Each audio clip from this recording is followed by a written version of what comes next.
রবি বিন হাদি Madkhali সম্পর্কে কেউ যদি বিরূপ ধারণা রাখে তাহলে সে হয় জামাতি ইখওয়ানি, আর না হলে সে জাহেল জালিম। রবি বিন হাদি আল মাদখালি হাফিজাহুল্লাহ তাআলা ওয়া শাফাহু, তাকে মদিনা ইউনিভার্সিটি থেকে বের করা হয়েছে, সেটা মিথ্যা। লানাতুল্লাহি আলাল কাযিবিন, যারা মিথ্যা কথা বলে কোন আলেমে দ্বীন সম্পর্কে, আর তাও সালাফি আলেম সম্পর্কে, তাদের উপর অভিশাপ দুনিয়া আখিরাত। এই জন্য তারা এত মার খাচ্ছে, তারা মিথ্যার ধর্ম চর্চা করে। জি। আর তার সম্পর্কে কেবার উলামারা তার বিপরীত কিছু বলেছেন এমন কিছুই আমার জানা নেই, বরং তার সমর্থনে বলেছেন, এবং তিনি একজন সালাফি ভালো আলেম মুহাদ্দিস। তিনি আমাদের আগে, আমাদের জামানায় তিনি রিটায়ার্ড হয়ে গেছিলেন।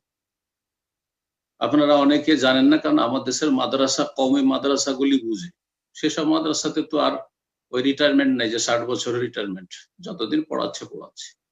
মদিনা ইউনিভার্সিটিতে যতই বড় শেখ হোক না কেন, আলেম হোক না কেন, 60 বছর বয়স হলে তার রিটায়ারমেন্ট হয়। জি, অবসর পেয়ে যান। এ হচ্ছে কথা। তো আমরা যখন লেখাপড়া করতাম তখন তিনি অবসর প্রাপ্ত ছিলেন, তখন তিনি রিটায়ার্ড হয়ে গেছিলেন।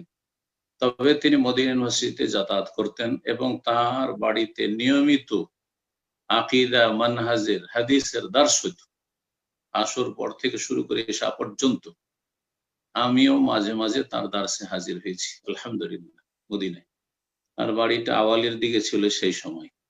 জি, তিনি বড় একজন আলেম, মুহাদ্দিস এবং সালাফি মানহাজে, পাক্কা সালাফি মানহাজের।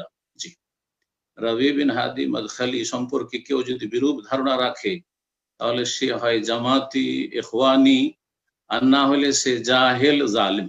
জি, সে মূর্খ, জানে না, আর না হলে জানার পরে যদি বলে তাহলে সে হচ্ছে ইখওয়ানি, জামাতি মানহাজের জঙ্গিদের পৃষ্ঠপোষক, যার ফলে সে রবি বিন হাদি আল মাদখালি হাফিজাহুল্লাহ সম্পর্কে উল্টো পাল্টা কথা বলতে পারে।